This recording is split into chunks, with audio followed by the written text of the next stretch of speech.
रायरंगपुर मोहलडिया पड़ियारे 2 दिवसीय जनजाति क्रीड़ा और एसटीसी फुटबॉल कप प्रतियोगिता।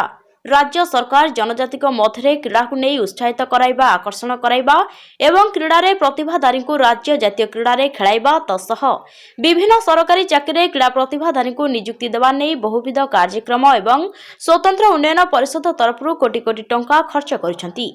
मयूरभंज जिलार स्वतंत्र उन्नयन परिषद तरफ समस्त ब्लॉक स्तर में जनजाति क्रीड़ा प्रतियोगिता जनवरी 24-25 2 दिन धरी आरंभ होईछि। एथिरे ब्लॉक रो 9टी पंचायत युवा क्रीड़ा तारका अंशग्रहण करी निजर क्रीड़ा नैपुण्य देखाइथिले। 24 तारिख दिन बालक एवं बालिका वर्गर दौड़ और लंबडिया कार्यक्रम होइथिला। रायरंगपुर ब्लॉक स्तरीय जनजाति क्रीड़ा प्रतियोगिता मोहलडिया पड़ियारे जिला स्वतंत्र उन्नयन परिषद अध्यक्ष डाक्टर देवाशीष मारांडी एवं रायरंगपुर पीएआईटीडीए श्री परीक्षित दास द्वारा शुभ उद्घाटित हो जाइछि। एथिरे बालक विभागर 100 मीटर एवं 200 मीटर दौड़ रे पुरापाणी पंचायत राजा मुर्मू प्रथम होइता बेले लंबडिया सानपाखण पंचायत प्रकाश नायक प्रथम होइथिले।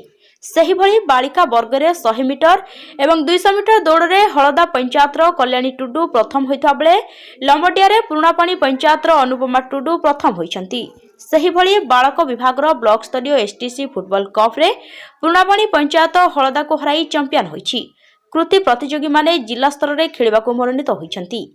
कार्यक्रम परिचालन में रायरंगपुर ब्लॉक अध्यक्ष ज्ञानरंजन हेम्रम, वीडियो नारायणी प्रियदर्शिनी पंडा, एईई अंशुमान सामल, शिप्राणी महंत, साधना जेना, अमित माझी, सुशील सिंह, प्रशांत दास, राम माझी प्रमुख सहयोग करथिले। रेफरी भावे प्राक्तन प्रधान शिक्षक दिलीप महांती, क्रीड़ा शिक्षक उमाकांत बेहेरा, क्रीड़ा शिक्षयित्री इंदिरा साहू दायित्व निभाइथिले। उद्यापन उत्सव में उपजिलापाल श्री सरोज दास जोगदे विजेता को पुरस्कृत करथिले। रायरंगपुर अक्षय विश्वास रिपोर्ट न्यूज ओडिया।